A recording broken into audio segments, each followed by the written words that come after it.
Sixth semester Biopharmaceutics Pharmacokinetics Basic Consideration ആ ഒരു ടോപ്പിക്കാണ് നമ്മൾ ഇന്ന് ഡിസ്കസ് ചെയ്യാൻ പോകുന്നത്. നിങ്ങൾക്ക് ബോർഡിൽ ഒരു ഫിഗർ കാണാം അല്ലെ?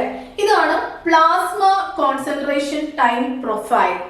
ഈ ഒരു കൺസെപ്റ്റ് നിങ്ങൾക്ക് മനസ്സിലായി കഴിഞ്ഞിട്ടുണ്ടെങ്കിൽ ഇനി അങ്ങോട്ടുള്ള ഓരോ ടോപ്പിക്കും ഫാർമക്കോകൈനറ്റിക്സിന്റെ ഈ ഒരു പാർട്ടിലുള്ള എല്ലാ ടോപ്പിക്കും നിങ്ങൾക്ക് വളരെ സിമ്പിൾ ആയിട്ട് പഠിക്കാവുന്നതേ ഉള്ളൂ. നമ്മളൊരു ഡ്രഗ് അഡ്മിനിസ്റ്റർ ചെയ്ത് കഴിഞ്ഞിട്ടുണ്ടെങ്കിൽ ആ ഡ്രഗ് നമ്മുടെ സ്റ്റൊമക്കിലോട്ട് എത്തുന്നു. സ്റ്റൊമക്കിൽ വെച്ചിട്ട് ഡ്രഗിന് ഡിസിൻറ്റഗ്രേഷൻ, ഡിസൊല്യൂഷൻ എന്നീ പ്രോസസ്സുകളൊക്കെ നടന്ന് ആ ഡ്രഗ് സ്റ്റൊമക്കിൽ വെച്ച് റിലീസ് ചെയ്തിട്ടുള്ള ഡ്രഗ് ബ്ലഡ് ക്യാപ്പിലറീസ് വഴി സ്റ്റൊമക്കിൽ കാണപ്പെടുന്ന അതിന്റെ ലൈനിങ്ങിലുള്ള ബ്ലഡ് ക്യാപ്പിലറീസിലൂടെ കടന്ന് അത് നമ്മുടെ സിസ്റ്റമിക് സർക്കുലേഷനിലോട്ട് എത്തുന്നു. ഇനി ഈ സിസ്റ്റമിക് സർക്കുലേഷനിലോട്ട് ഡ്രഗ് എത്തി കഴിഞ്ഞിട്ടുണ്ടെങ്കിൽ പിന്നെ എന്തൊക്കെ കാര്യങ്ങളാണ് നടക്കുക നമുക്കറിയാലോ. ഡിസ്ട്രിബ്യൂഷനും ബയോ ട്രാൻസ്ഫോർമേഷൻ അല്ലെങ്കിൽ മെറ്റബോളിസം, എലിമിനേഷൻ, ഇങ്ങനെയുള്ള കാര്യങ്ങളൊക്കെയാണ് പിന്നീട് അങ്ങോട്ടേക്ക് നടക്കുക. അപ്പൊ ഒരു ഡ്രഗ് അഡ്മിനിസ്റ്റർ ചെയ്ത് കഴിഞ്ഞിട്ടുണ്ടെങ്കിൽ നമ്മൾ ഓരോ ഡിഫറെന്റ് ടൈം ഇന്റർവെല്ലിലും നമ്മൾ ബ്ലഡ് സാമ്പിൾ എടുക്കുന്നു. ബ്ലഡ് സാമ്പിൾ എടുത്തിട്ട് അത് അനലിറ്റിക്കൽ ടെക്നിക്ക് യൂസ് ചെയ്തിട്ട് ഈ ബ്ലഡ് സാമ്പിളിനകത്ത് എത്രത്തോളം ഡ്രഗ്സ് ഉണ്ട്, എത്രത്തോളം ഡ്രഗ് സിസ്റ്റമിക് സർക്കുലേഷനിലോട്ട് അബ്സോർബ് ചെയ്യപ്പെട്ടിട്ടുണ്ടെന്ന് നമുക്ക് മനസ്സിലാക്കാനായിട്ട് സാധിക്കും. ബ്ലഡിലുള്ള ഡ്രഗിന്റെ കോൺസെൻട്രേഷനും ഏത് ടൈമിലാണോ നമ്മൾ ആ ഡ്രഗ് എടുത്തിട്ടുള്ളത് ആ ടൈമും തമ്മിലൊരു ഗ്രാഫ് വരയ്ക്കുമ്പോൾ ആ ഗ്രാഫിനെയാണ് നമ്മൾ എന്ത് പറയുന്നത്, പ്ലാസ്മ കോൺസെൻട്രേഷൻ ടൈം പ്രൊഫൈൽ എന്ന് പറയുന്നത്. ഇപ്പൊ ഡ്രഗ് അഡ്മിനിസ്റ്റർ ചെയ്തതിനു ശേഷം ഓരോ മണിക്കൂർ ഇടവേളകളിലും ബ്ലഡ് സാമ്പിൾ എടുക്കുന്നു. ആ ബ്ലഡ് സാമ്പിൾ സെൻട്രിഫ്യൂഗേഷൻ വഴി അതിനകത്ത് സെറം എടുത്തിട്ട് പാക്ഡ് സെൽസ് ഒക്കെ റിമൂവ് ചെയ്ത് ആ സെറത്തിനകത്ത് എത്രത്തോളം ഡ്രഗിന്റെ കോൺസെൻട്രേഷൻ ഉണ്ടെന്ന് നമ്മൾ അനലിറ്റിക്കലി മെഷർ ചെയ്യുന്നു. ആ കോൺസെൻട്രേഷൻ ആണ് നമ്മളിവിടെ y ആക്സിസിൽ പ്ലോട്ട് ചെയ്തിട്ടുള്ളത്. ഇതെന്ന് പറയുമ്പോൾ ഡ്രഗ് കോൺസെൻട്രേഷൻ ഇൻ പ്ലാസ്മയാണ്. ഏതൊക്കെ ടൈമിലാണോ നമ്മൾ ആ ഡ്രഗ് എടുത്തിട്ടുള്ളത് ആ ടൈമാണ് ഇവിടെ x ആക്സിസിൽ കാണിച്ചിട്ടുള്ളത്. ഡ്രഗ് അഡ്മിനിസ്റ്റർ ചെയ്തതിനു ശേഷം ഓരോ ടൈം ഇന്റർവെല്ലിലും 1 hour ഇന്റർവെല്ലിലും സാമ്പിൾ വിഡ്രോ ചെയ്യുന്നു. ആ സാമ്പിളിനകത്ത് ആ ബ്ലഡ് സാമ്പിളിനകത്ത് എത്രത്തോളം ഡ്രഗിന്റെ കോൺസെൻട്രേഷൻ ഉണ്ടെന്ന് അനലിറ്റിക്കൽ ടെക്നിക്സ് യൂസ് ചെയ്തിട്ട് കണ്ടുപിടിക്കുന്നു. എന്നിട്ട് ആ കോൺസെൻട്രേഷനും ടൈമും നമ്മൾ ഗ്രാഫിക്കലി റെപ്രസെന്റ് ചെയ്യുന്നു. അതാണ് ഈ കാണുന്ന പ്ലാസ്മ കോൺസെൻട്രേഷൻ ടൈം പ്രൊഫൈൽ എന്ന് പറയുന്നത്. ഇവിടെ എക്സ് ആക്സിസിൽ നിങ്ങൾക്ക് കാണാൻ സാധിക്കുന്നത് ടൈമാണ്. എക്സ് ആക്സിസിൽ ടൈമും y ആക്സിസിൽ നമ്മൾ എടുത്തിട്ടുള്ളത് ഡ്രഗിന്റെ കോൺസെൻട്രേഷൻ, അതായത് പ്ലാസ്മയിലുള്ള ഡ്രഗിന്റെ കോൺസെൻട്രേഷനുമാണ്. പ്ലാസ്മ കോൺസെൻട്രേഷൻ ടൈം പ്രൊഫൈലിന്റെ ഒരു സിംപ്ലിഫൈഡ് വെർഷനാണ് നിങ്ങളിപ്പോൾ കണ്ടുകൊണ്ടിരിക്കുന്നത്. ഞാനൊരു ടാബ്ലറ്റ് അഡ്മിനിസ്റ്റർ ചെയ്തതിന് ശേഷം ഓരോ 1 hourലും എത്രത്തോളം ഡ്രഗ് ബ്ലഡിൽ എത്തിയിട്ടുണ്ടെന്ന് അനലിറ്റിക്കൽ ടെക്നിക്സ് യൂസ് ചെയ്ത് കണ്ടുപിടിക്കുന്നു. ആദ്യത്തെ 1 hourൽ എൻ്റെ ബ്ലഡിലുള്ള ഡ്രഗ് എന്ന് പറയുന്നത് 20 microgram/ml ആയിരുന്നു. 2 മണിക്കൂറായ സമയത്ത് അത് 40 microgram/ml, മൂന്നാമത്തെ മണിക്കൂറിൽ ചെക്ക് ചെയ്തപ്പോൾ അത് 60 microgram/ml, നാലാമത്തെ മണിക്കൂറിൽ ചെക്ക് ചെയ്തപ്പോൾ ഡ്രഗിൻ്റെ കോൺസെൻട്രേഷൻ ബ്ലഡിലുള്ളത് 80 microgram/ml ആയിരുന്നു. ഇനി 5ാമത്തെ മണിക്കൂറിൽ ഇതേപോലെ തന്നെ ബ്ലഡ് സാമ്പിൾ എടുക്കുന്നു, ഡ്രഗിൻ്റെ കോൺസെൻട്രേഷൻ ചെക്ക് ചെയ്യുന്നു, അപ്പോൾ അത് 50 microgram/ml ആണെന്ന് മനസ്സിലായി. 6ാമത്തെ മണിക്കൂറിലും ഇതേപോലെ തന്നെ ചെയ്തു, അപ്പോൾ ഡ്രഗിൻ്റെ കോൺസെൻട്രേഷൻ ഉണ്ടായിരുന്നത് 30 microgram/ml ആണ്. അതായത് ഇതിനകത്ത് മനസ്സിലാക്കാൻ പറ്റുന്നത് ഡ്രഗിൻ്റെ കോൺസെൻട്രേഷൻ ഇനീഷ്യലി ഇൻക്രീസ് ചെയ്ത് വരുന്നു. ഒരു പെർട്ടിക്കുലർ ലെവൽ വരെ ഡ്രഗിൻ്റെ കോൺസെൻട്രേഷൻ നമ്മുടെ ബ്ലഡിൽ ഇൻക്രീസ് ചെയ്ത് കാണുന്നുണ്ട്. അതിനുശേഷം ഗ്രാജ്വലി അത് ഡിക്രീസ് ചെയ്യുന്നുണ്ട്. നിങ്ങൾക്കൊരു കാര്യം മനസ്സിലായിട്ടുണ്ടായിരിക്കും, അതായത് ഡ്രഗ് അഡ്മിനിസ്റ്റർ ചെയ്ത് കഴിഞ്ഞു, ആ ഡ്രഗ് നമ്മുടെ സ്റ്റൊമക്കിലോട്ട് എത്തി, അവിടെ വെച്ച് ഡിസിൻറ്റഗ്രേഷനും ഡിസൊല്യൂഷനും ഒക്കെ വിധേയമായിട്ട് ആ ഡ്രഗ് ചെറിയ ചെറിയ പാർട്ടിക്കിൾസ് ആയിട്ട് കൺവേർട്ട് ചെയ്തു. പിന്നീട് അത് സിസ്റ്റമിക് സർക്കുലേഷനിലോട്ട് ക്യാപ്പിലറീസിലൂടെ ബ്ലഡ് ക്യാപ്പിലറീസിലൂടെ അബ്സോർബ് ചെയ്യപ്പെടുന്നു. അങ്ങനെ ഡ്രഗിന്റെ കോൺസെൻട്രേഷൻ പതിയെ നമ്മുടെ ബ്ലഡിൽ ഇൻക്രീസ് ചെയ്ത് വരുന്നു. ഒരു പെർട്ടിക്കുലർ ലെവൽ വരെ മാത്രമാണ് ഡ്രഗ് കോൺസെൻട്രേഷൻ ഇൻക്രീസ് ചെയ്യുന്നത്. ആ ഒരു ഡോസേജ് ഫോമിനകത്ത് നിന്ന് കംപ്ലീറ്റ് ഡ്രഗും സിസ്റ്റമിക് സർക്കുലേഷനിലോട്ട് എത്തുന്നത് വരെയും ഡ്രഗ് ഇൻക്രീസ് ചെയ്ത് ഡ്രഗിന്റെ കോൺസെൻട്രേഷൻ ബോഡിയിൽ ഇൻക്രീസ് ചെയ്ത് വരുന്നു. ഒരു പെർട്ടിക്കുലർ ലെവൽ വരെ എന്ന് വെച്ചിട്ടുണ്ടെങ്കിൽ മാക്സിമം ആ ഡ്രഗിന്റെ അബ്സോർപ്ഷൻ നടക്കുന്നത് വരെയും ബോഡിയിൽ ഡ്രഗിന്റെ കോൺസെൻട്രേഷൻ കൂടുതലായിട്ട് കാണും. മാക്സിമം ഡ്രഗ് അബ്സോർബ് ചെയ്ത് കഴിഞ്ഞിട്ടുണ്ടെങ്കിൽ പിന്നീട് ഡ്രഗിന് അവിടുന്ന് അബ്സോർപ്ഷൻ നടക്കാനായിട്ടുള്ള ഡ്രഗ് ഒന്നും തന്നെ അവിടെ ഇല്ല. പിന്നെ എന്താ അവിടെ നടക്കുന്നത്? പിന്നെ ഡോമിനന്റ് ആയി നിൽക്കുന്നത് എലിമിനേഷൻ ആയിരിക്കും, അല്ലെങ്കിൽ മെറ്റബോളിസം എന്നുള്ള പ്രോസസ്സ് അവിടെ നടക്കുന്നുണ്ട്. അപ്പൊ മെറ്റബോളിസം നടക്കുന്നത് വഴി കുറെ ഡ്രഗ്സ് ഇനാക്ടിവേറ്റഡ് ആവുന്നുണ്ട്, എലിമിനേഷൻ ഡ്രഗ് ബോഡിയിൽ നിന്ന് എലിമിനേറ്റ് ചെയ്ത് പോകുന്നുണ്ട്.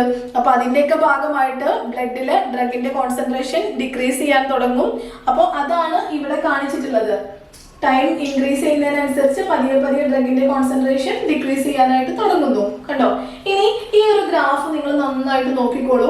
ഇപ്പൊ ഇതിനകത്ത് നിങ്ങൾക്ക് മനസ്സിലായിട്ടുണ്ടായിരിക്കും നമ്മൾ എക്സ് ആക്സിസിൽ ടൈമും വൈ ആക്സിസിൽ ഡ്രഗിന്റെ കോൺസെൻട്രേഷൻ, പ്ലാസ്മയിലുള്ള ഡ്രഗിന്റെ കോൺസെൻട്രേഷനുമാണ് എടുത്തിട്ടുള്ളതെന്ന്. ഇനി ഈ കാണുന്നതാണ് maximum plasma concentration. Maximum plasma concentration അല്ലെങ്കിൽ പീക്ക് ഹൈറ്റ് കോൺസെൻട്രേഷൻ എന്നൊക്കെ നമ്മൾ ഇതിനെ പറയും. അപ്പൊ ഇവിടെയാണ് മാക്സിമം കോൺസെൻട്രേഷൻ ഡ്രഗ് വരുന്നത്. ഇതിനെ നമ്മൾ സി മാക്സ് എന്ന് കൂടെ പറയുന്നുണ്ട്. ഈ സി മാക്സിന് ലെഫ്റ്റ് സൈഡിലോട്ട് കാണുന്നതാണ് അബ്സോർപ്ഷൻ ഫേസ്. അതായത് ഈ ഒരു റീജിയൻ റെപ്രസെന്റ് ചെയ്യുന്നത് അബ്സോർപ്ഷൻ ഫേസിനെയാണ്. ഞാനത് ഇനീഷ്യലി പറഞ്ഞപ്പോൾ തന്നെ നിങ്ങൾക്ക് മനസ്സിലായിട്ടുണ്ടായിരിക്കും. നമ്മൾ അഡ്മിനിസ്റ്റർ ചെയ്ത ഡ്രഗ് ടൈം ഇൻക്രീസ് ചെയ്യുന്നതിനനുസരിച്ച് നമ്മുടെ സിസ്റ്റമിക് സർക്കുലേഷനിലോട്ട് അബ്സോർബ് ചെയ്യപ്പെടുന്നുണ്ട് അല്ലെ? അപ്പൊ സിസ്റ്റമിക് സർക്കുലേഷനിൽ ഡ്രഗിന്റെ കോൺസെൻട്രേഷൻ പതിയെ പതിയെ പതിയെ ഇൻക്രീസ് ചെയ്യുന്നുണ്ട്. അങ്ങനെ ഒരു പെർട്ടിക്കുലർ ലെവൽ വരെ ഇൻക്രീസ് ചെയ്യുന്നു. ആ മാക്സിമം കോൺസെൻട്രേഷനെ, നമ്മുടെ ബ്ലഡിലുള്ള ഡ്രഗിന്റെ മാക്സിമം കോൺസെൻട്രേഷനെയാണ് സി മാക്സ് എന്ന് പറയുന്നത്. സി മാക്സിന് ലെഫ്റ്റ് സൈഡിൽ കാണപ്പെടുന്ന റീജിയൻ അബ്സോർപ്ഷൻ ഫേസ് ആണ്. ഈ ഒരു ഫേസിൽ അബ്സോർപ്ഷൻ ആണ് ഡോമിനന്റ് ആയിട്ട് നിൽക്കുന്നത്. ഇവിടെ എലിമിനേഷൻ നടക്കുന്നേ ഇല്ല എന്നല്ല, ഡ്രഗ് അബ്സോർബ് ചെയ്യുന്നതിനോടൊപ്പം തന്നെ ചെറിയ രീതിയിൽ എലിമിനേഷനും നടക്കുന്നുണ്ട്. പക്ഷേ എന്നിരുന്നാൽ കൂടെ മാക്സിമം അബ്സോർപ്ഷൻ ആണ് ഇവിടെ നടക്കുക. അബ്സോർപ്ഷൻ ആണ് ഇവിടെ പ്രിഡോമിനന്റ് ആയിട്ട് നിൽക്കുന്നത്. ഇനി സി മാക്സിന് റൈറ്റ് സൈഡില് പോസ്റ്റ് അബ്സോർപ്ഷൻ ഫേസ്. ഇനി ഇവിടെ നിങ്ങളുടെ താഴോട്ടേക്ക് പോകുന്തോറും അത് എലിമിനേഷൻ ഫേസ് ആണ്. Okay, absorption phase, post absorption phase, പിന്നെ വരുന്നത് എലിമിനേഷൻ ഫേസ്. ഈ ഒരു റീജിയണില്, അതായത് സി മാക്സിന്റെ റൈറ്റ് സൈഡിലോട്ട് പ്രിഡോമിനന്റ് ആയിട്ട് നിൽക്കുന്നത് ഏത് ഫേസ് ആണ്?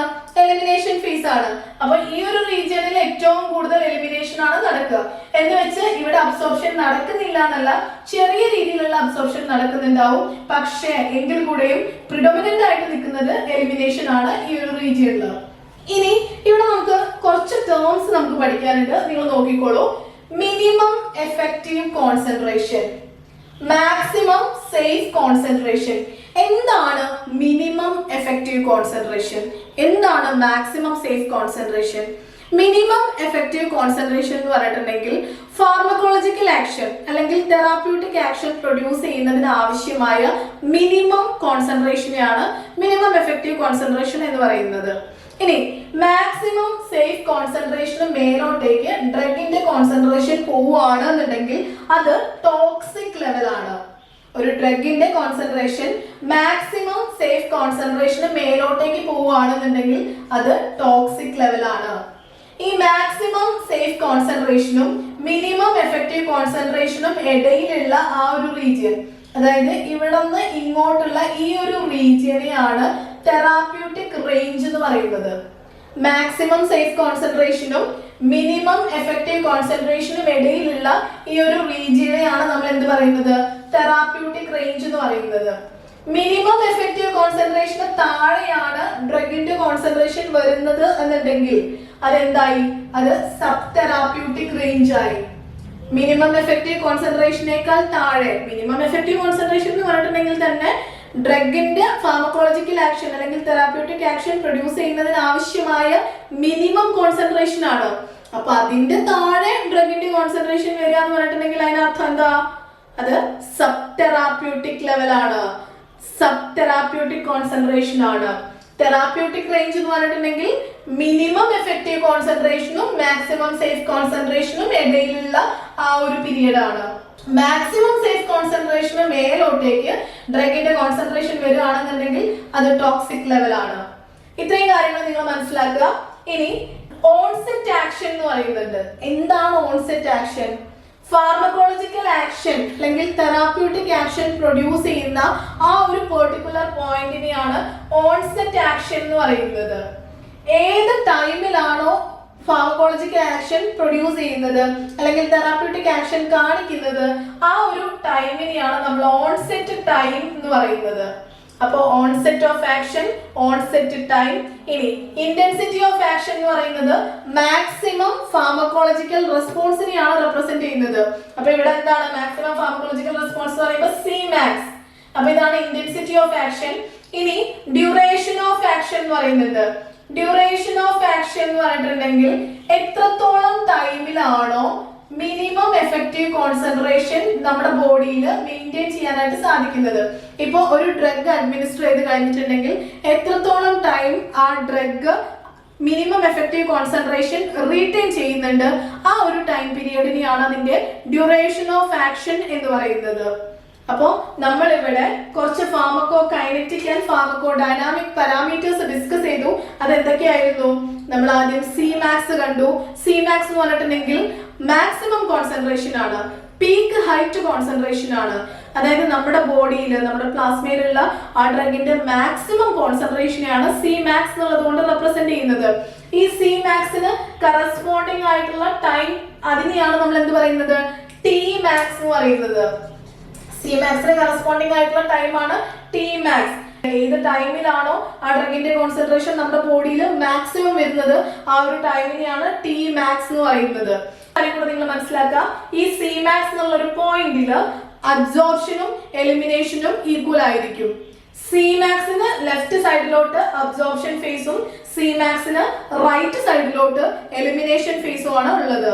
ഇനി ഈ ഫിഗർ നിങ്ങൾ ഒന്നും കൂടെ നോക്കിക്കോളുക. ഇവിടെ എക്സ് ആക്സിസിൽ നമ്മൾ എടുത്തിരിക്കുന്നത് ടൈം ആണ്, വൈ ആക്സിസിൽ നമ്മൾ എടുക്കുന്നത് പ്ലാസ്മയിലുള്ള ബ്ലഡ് പ്ലാസ്മയിലുള്ള ഡ്രഗിന്റെ കോൺസെൻട്രേഷൻ ആണ്.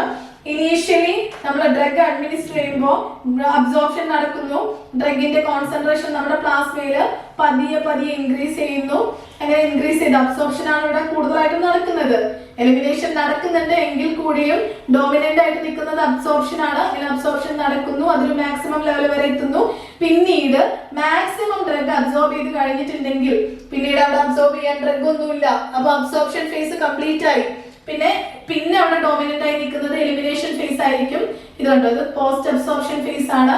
എലിമിനേഷൻ കൂടുതലായിട്ട് നടക്കുന്നു, ഡ്രഗിന്റെ കോൺസെൻട്രേഷൻ നമ്മുടെ ബോഡിയിൽ പ്ലാസ്മയിൽ ഡിക്രീസ് ചെയ്യുന്നു. അപ്പൊ അതാണ് ഇങ്ങനെ കാണിക്കുന്നത്, ഡ്രഗിന്റെ കോൺസെൻട്രേഷൻ ഡിക്രീസ് ചെയ്ത് വരുന്നു.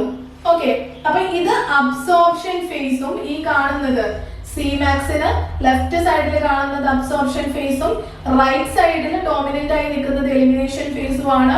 Cmaxന് തൊട്ടടുത്ത് കാണുന്ന ഫേസ് പോസ്റ്റ് അബ്സോർപ്ഷൻ ഫേസും. ഇനി താഴോട്ടേക്ക് വരുമ്പോൾ ഈ കാണുന്നത് ഡിക്ലൈൻ ചെയ്ത് കാണുന്ന ഈ ഒരു റീജിയൻ എന്ന് പറയുന്നത് എലിമിനേഷൻ ഫേസും ആണ്. ഇവിടെ മാക്സിമം സേഫ് കോൺസെൻട്രേഷനും മിനിമം എഫക്റ്റീവ് കോൺസെൻട്രേഷനും ഉണ്ട്. മിനിമം എഫക്റ്റീവ് കോൺസെൻട്രേഷൻ എന്ന് വെച്ചിട്ടുണ്ടെങ്കിൽ തെറാപ്യൂട്ടിക് ആക്ഷൻ പ്രൊഡ്യൂസ് ചെയ്യുന്നതിന് ആവശ്യമായ മിനിമം കോൺസെൻട്രേഷൻ ഓഫ് ഡ്രഗ്, അതായത് നമ്മുടെ ബ്ലഡ് പ്ലാസ്മയിൽ ഉള്ള ഏറ്റവും മിനിമം കോൺസെൻട്രേഷൻ എത്രയാണോ അതാണ് തെറാപ്യൂട്ടിക് ആക്ഷൻ പ്രൊഡ്യൂസ് ചെയ്യുന്നത്.